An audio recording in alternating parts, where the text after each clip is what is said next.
네, 여러분, 오늘이 정료주일입니다. 예수님께서 자신의 생명을 버린 이유가 무엇이라고요? 그분께서 그 고난을 당하시고 또 죽음을 당한 이유가 누구 때문이라고요? 우리 때문에. 우리 때문이라 그러면요, 별로 실감이 되지 않습니다.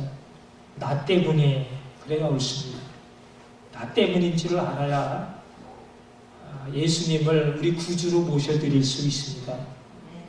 여러분, 예수님이 하늘 영광 보좌 버리시고 이 악한 세상에 오신 이유가 무엇이라고요?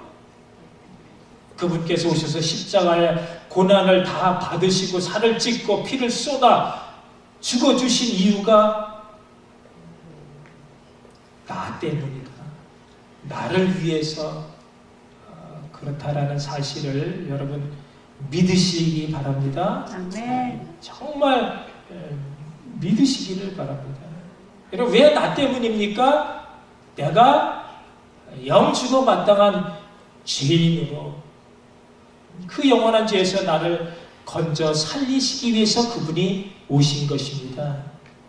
여러분, 우리가 그 사실만 제대로 깨닫고 알고 믿을 수 있기만 하면 여러분, 우리 남은 평생의 삶은 은혜와 진리 가운데 예수님으로 넉넉히 살 수 있습니다. 아멘. 참 복음의 핵심, 십자가 능력으로 사는 것입니다. 여러분, 이 시간 우리가 그 진리의 말씀을 잘 깨닫고 그렇게 예수님으로 넉넉히 살아가시는 복된 여러분 되시기를 축복합니다. 아멘. 그럼 오늘이 무슨 날이라고요? 예수님께서 십자가 고난을 받으시고 죽기 위해서 예루살렘으로 입성하신 날입니다. 많은 사람들이 낙이 타고 들어오시는 예수님을 맞아 호산나 호산나, 주님의 이름으로 오시는 이여 우리 조상 다윗의 나라여 지금 우리를 구원하소서 호산나 호산나 그렇게 외치면서 종려나무 가지를 흔들었다. 그래서 일명 종려주일이라고 합니다. 예수님은 하나님의 뜻을 이루기 위해 그분 앞에 순종하시기 위해서 그 길이 고난의 길이요, 수치와 조롱받는 길이며 결국 죽음의 길이라는 것을 다 아셨지만, 그러나 그분은 이제 예루살렘으로 올라가십니다. 제자들과 함께 가시는데 어디서 소문을 들었는지 많은 무리들이 그 뒤를 따르고 있습니다. 그런데 오늘 우리가 본문을 읽은 본문의 말씀을 보면 예수님의 표정이 이상합니다. 심상치가 않습니다. 예루살렘에 올라가는 길에 예수님께서 제자들 앞에 서서 가시는데 그들이 놀라고 따르는 자들이 두려워하더라 했습니다. 왜 함께 가는 제자들이 놀라고 따르던 그 무리들이 두려워했는가? 그것은 예수님의 얼굴 표정이 평소와 달랐기 때문입니다.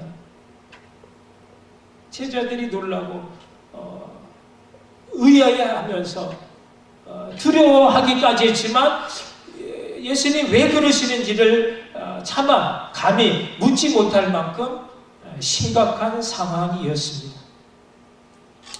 왜 예수님께서 예루살렘을 향해 가시면서 그처럼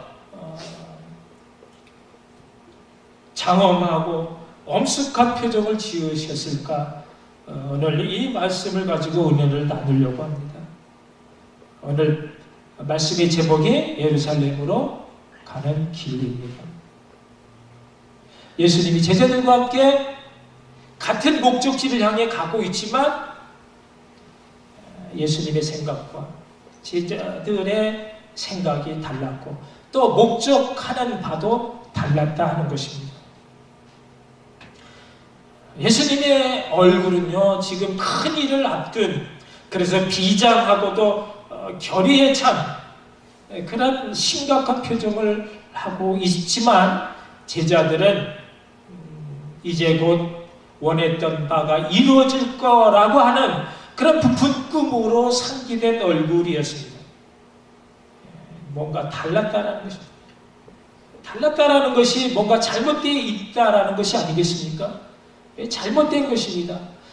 제자들이 스승이신 예수님의 마음을 읽지 못하고 있습니다. 그래서 예수님께서 말씀하십니다. 우리가 이제 예루살렘으로 올라가는데 놀러 가는 것이 아니고 뭐 맛있는 거 사 먹으러 가는 그런 장보러 가는 것도 아니고 전쟁을 해가지고 어떤 권력을 세상 권력을 빼앗고자 하는 것이 아니라 이제 내가 죽으러 간다라는 것입니다. 내가 대제사장들과 서기관들에게 넘겨지고 그들이 함께 나를 죽이고자 결의를 해서 로마 관원들에게 넘겨줄 텐데 그들이 나를 능욕하고 침뱉으며 채찍질함으로 나를 죽일 텐데 내가 3일 만에 살아나리라. 그럼 얼마나 심각한 말씀입니까?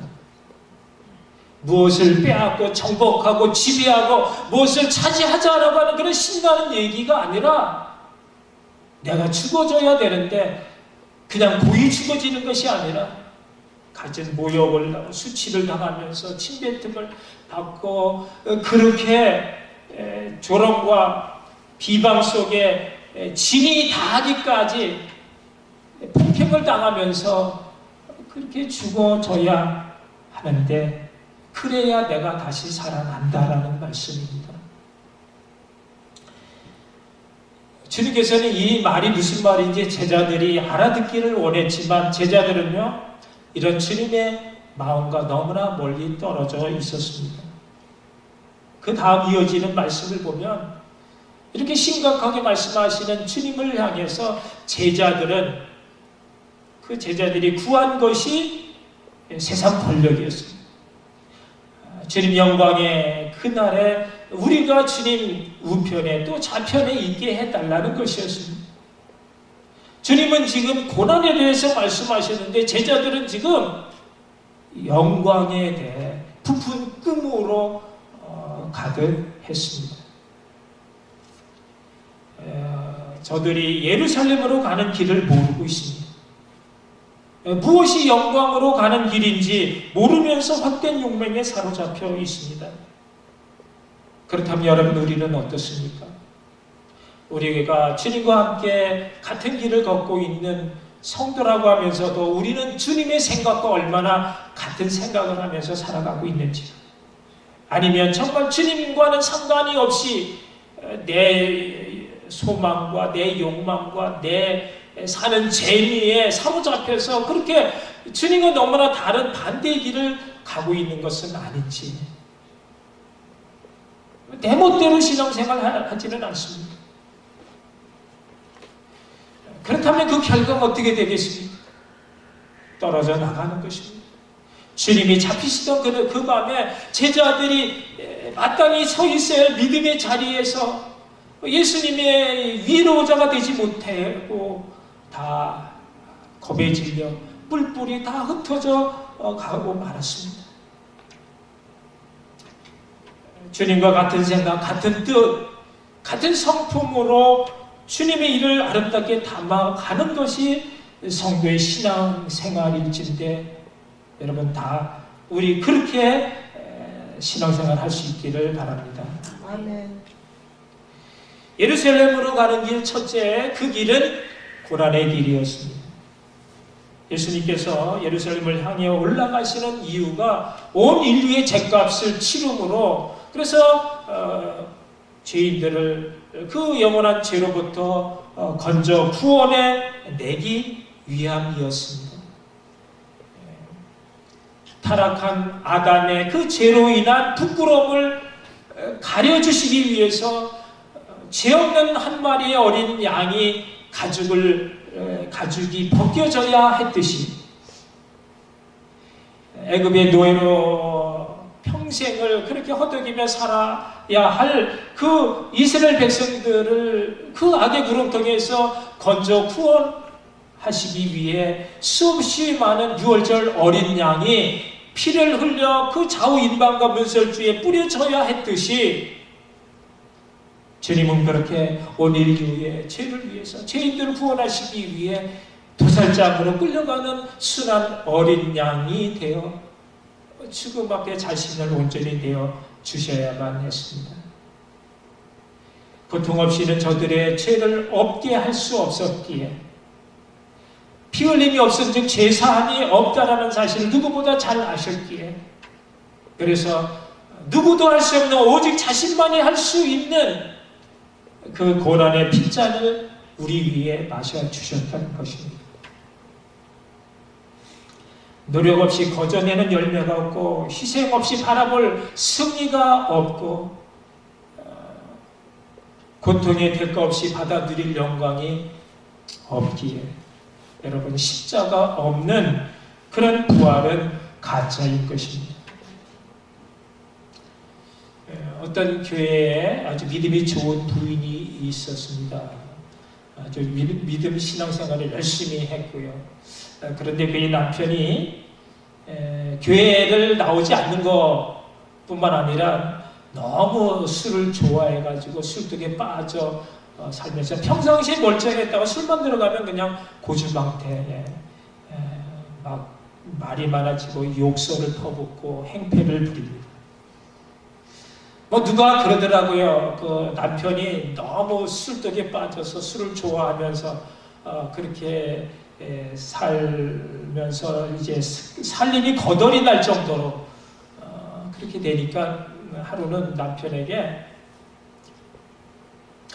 당신 이제 좀 술값 좀 줄여야 되겠어요. 우리 살림이 거덜나게 생겼습니다. 이제 그 말을 들은 남편이 사돈남말하네. 당신 화장품이나 그만 사. 그러자 이 아내가, 아니 이것은 당신에게 예뻐 보이려고 그래서 사는 건데요.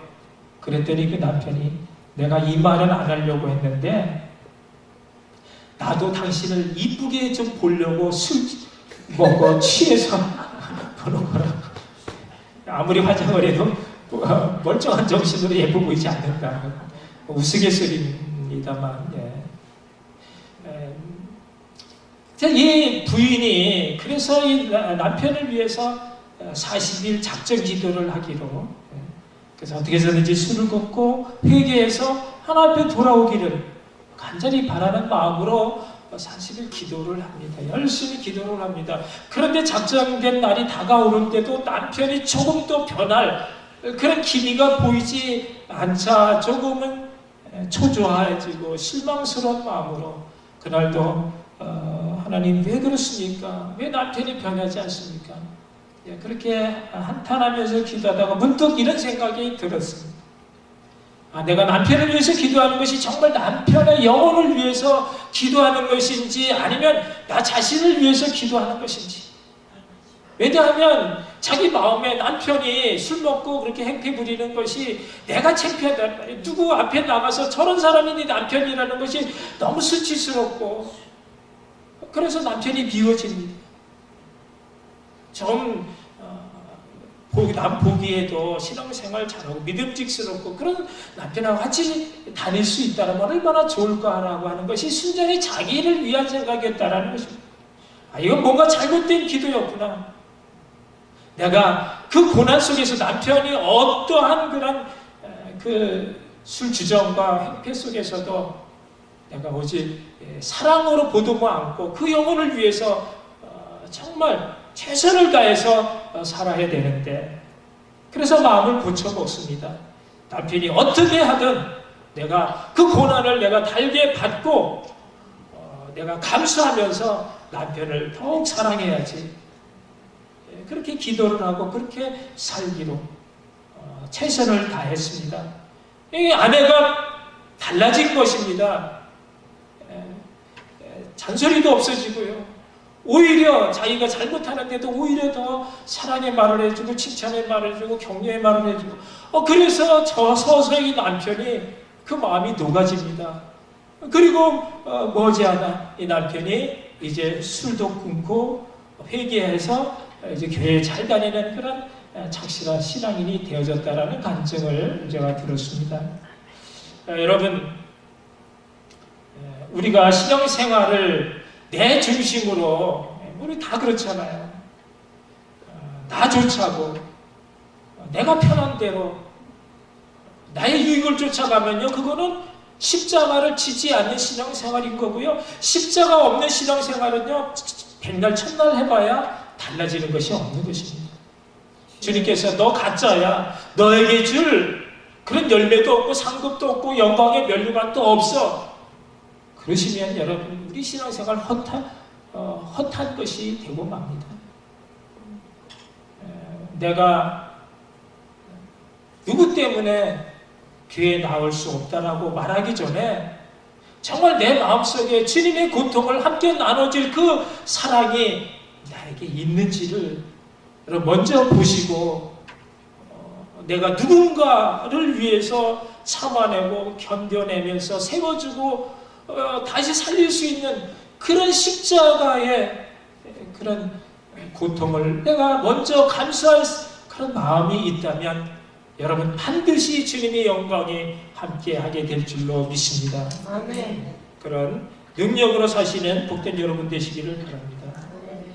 둘째, 예루살렘으로 가는 길은요, 그것은 사명의 길이었습니다. 예수님께서 마지막 이제 예루살렘으로 올라가시는 그 길은 하나님의 뜻을 온전히 이루기 위한 사명의 길이었습니다.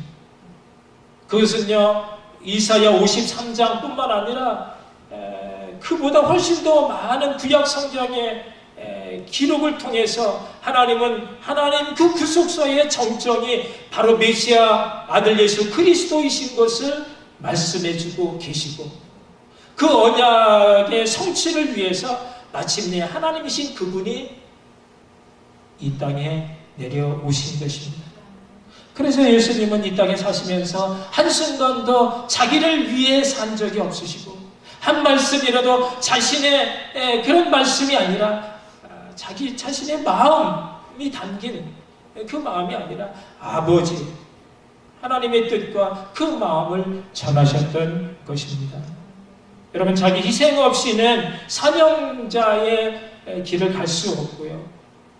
또 그렇게 사명으로 산다는 것은 죽는 줄 알면서도 순종으로 사는 것을 말합니다. 주님은 그렇게 온전히 맡겨주신 사명, 온 인류의 죄값으로 자신이 죽어지는 어린 양의 그 희생, 제물로 사셨던 것입니다. 그 사랑의 열매가 저와 여러분이라면 여러분 우리도 주님을 따라 사명자로 살아야 합니다. 사도 바울이요, 주님의 사랑을 깊이 깨닫고는 그 사랑에 빠져 살았습니다. 이제 내가 사명자로 살아야 되겠다. 그래서 사도 바울도 예수님처럼 마지막 소망이 예루살렘으로 올라가는 것이었고, 예루살렘으로 올라간 사도 바울은 성령님의 말씀대로 곧 붙잡히게 되어지고 이리저리 끌려다니면서 재판을 받아야 했고, 그 재판 중에 내가 로마 시민권자인 것을 말하므로, 그래서 로마 왕제 가이사의 재판을 받기를 요청함으로 그가 로마까지 압송되어 끌려가게 됩니다.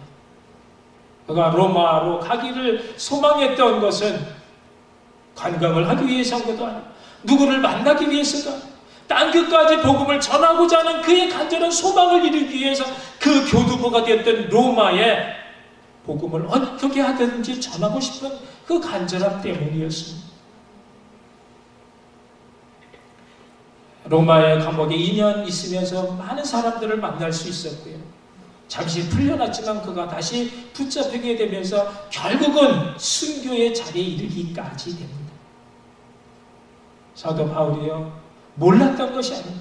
예루살렘으로 가면 반드시 붙잡힌다는 걸 성령님을 통해서 선지자의 입으로 듣게 들어서 알고 있었고요. 가면 온갖 수모와 재판을 받게 되면서 결국 죽게 된다는, 로마로 가서 죽게 된다는 사실을 알면서도 그것을 많은 사람들이 만류에도 뿌리치고 근데 그 길을 가고자 했던 것은, 그 길은 예수님이 가고자 가신 길이었고, 그 길은 하나님의 온전한 뜻을 이루어야 할 사명의 길임을 알았기 때문에 고난 없이는 그리스도의 영광을 바라볼 수 없기에 그가 자초해서 고난을 스스로 자초하면서 그 길을 걸어갔습니다. 사명으로 사는 것이 복된 삶인 것입니다.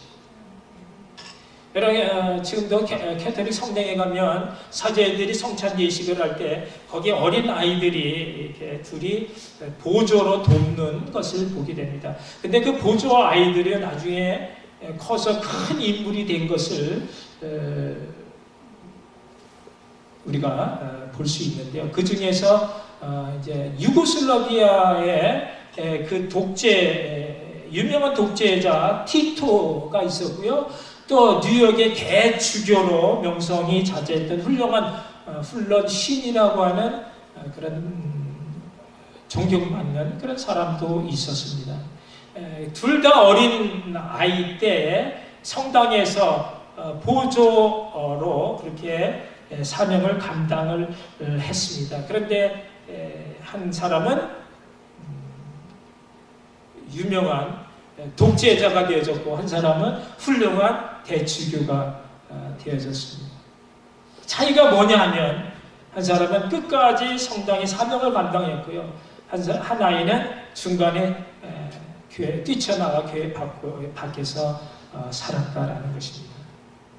둘 다 이제 그 성찬식을 하면서 성찬기를 땅에 떨어뜨리는 그런 실수를 했답니다.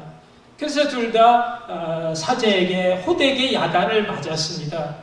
그런데 한 아이는 그럼에도 꾹 참고 그 작은 사명을 끝까지 완수함으로 교회에 남아 있었고요. 한 아이는 그 꾸중 때문에 뛰쳐나가서 그래서 하나님을 대적하는 무신론의 공산당 그 아주 독재자가 되었습니다. 차이점은 작은 것이라 할지라도 사명을 가지고 사느냐, 사명을 버리고 사느냐 차이인 것입니다. 여러분, 십자가가 무엇입니까? 사명인 것입니다. 사명을 짊어지고 사는 것이 십자가의 삶입니다. 누구나가 자기 몫에 태인 십자가가 있습니다. 세상에 내보낼 때 하나님은 누구에게든지 사명을 주셨습니다. 여러분, 사명이라고 하니까 무슨 거창하고 큰 것만 생각하는데 여러분, 우리가 사소한 일상생활에 그 모든 것도 우리가 사명으로 알고 살아야 합니다. 여러분, 가정에서 엄마로서 아빠로서 또 아내로서 남편으로서 자식으로서 부모로서 또 교회의 직분자로서 감당해야 할 사명이 다 있다라는 것입니다. 그 자리에서 정말 누군가에게 기쁨이 되어지고 위로가 되어지고 힘이 되어질 수 있는 그런 십자가를 짊어지는 사명자로 사느냐, 그런 거룩한 영향력을 끼치며 사느냐 하는 것이 너무나 중요한 사명인 것입니다. 누구나 사명을 감당하기 위해서는 부담이 있습니다. 그 부담이 경제적인 부담이 될 수 있고 시간적인 부담, 심리적인 부담, 또 시간적인 부담, 또 피곤을 느끼는 육체적인 부담, 여러 가지가 있을 수 있지만 그러나 그 고난을 통해서만 우리는 주님을 바라볼 수가 있습니다. 그리스도의 고난에 참여하기 위해서 그 고난도 함께 받아야 되지 않겠느냐? 사도 바울이 우리에게 말을 합니다. 주님의 십자가를 지는 그 사명으로 살 때에 우리는 그리스도의 남은 고난을 내 육체에 채우는 사도 바울의 그 영광에 우리가 참여하는 거룩한 성도로서의 반열에 들어가는 것입니다. 여러분, 하나님이 원하시는 것은 우리가 그냥 예수 그리스도에 대해서 아는 것이 아니라 우리가 예수 그리스도처럼 살아내는 것이고 또 그 예수의 영 성령님으로 충만한, 그래서 넉넉히 십자가의 삶을 살아가는 것입니다. 여러분, 사명으로 사는 것은 사소하지만 그 일상 삶 가운데 내가 죽어지는 것입니다. 자기를 부인하고 십자가를 지는 것이 사명으로 사는 것입니다. 내가 당당하게 떳떳하게 큰 소리 내야 할 그런 정당하고 의로운 자리에서까지라도 그렇게 했을 때 한 영혼이 그로 인해서 상처받고 그래서 낙심할까봐 내가 참고 내가 그냥 조용히 덤덤히 그 사람을 받아주고 끌어안고 그렇게 죽어지는 것이 십자가를 지는 그런 사명자의 삶일진데 여러분 우리에게 참으로 복된 은혜의 삶이 우리 앞에 주어졌다라는 것입니다. 여러분에게 맡겨진 주님의 사명 그것이 무엇이든 간에 여러분 작은 데서부터 사명을 잘 감당함으로 이제 곧 있게 될 주님의 영광의 그 부활에 여러분 함께 기쁨으로 참여할 수 있는 그래서 우리가 이 종료주일부터 시작되는 이 고난주간 조금이라도 주님의 고난에 참여함으로 내가 고통을 기쁨으로 감당하면서 우리가 새벽기도 특별 새벽기도 이 한 주간만이라도 주님 앞에 무언가를 드릴 수 있는 그런 고통으로 인한 주님의 기쁨에 함께 넉넉히 참여하시는 복된 여러분 모두가 되시기를 주님의 이름으로 축복합니다. 아멘. 기도하시겠습니다. 여러분 지금 나는 어디로 가고 있는지 정말 주님께서 아시면서 죽음의 길 예루살렘으로 올라가신 것처럼 우리가 알면서도 우리가 참아주고 또 죽어지고 다만 알 수 있는 그런 십자가 길을 내가 가고 있는지 돌이키면서 주님 나에게 그것을 짊어질 수 있는 힘을 주시옵소서 사랑을 주시옵소서 함께 기도하시겠습니다. 사랑해 주님 은혜를 감사합니다. 오늘도 우리에게 찾아오신 예수 그리스도의 너무나 감사합니다. 우리가 다시 한번 주님의 무릎을 꿇고 내가 옳다라고 주장했던 모든 것 다 내려놓게 하시고 누구 때문에 교회를 못 다니겠다는 그런 어리석은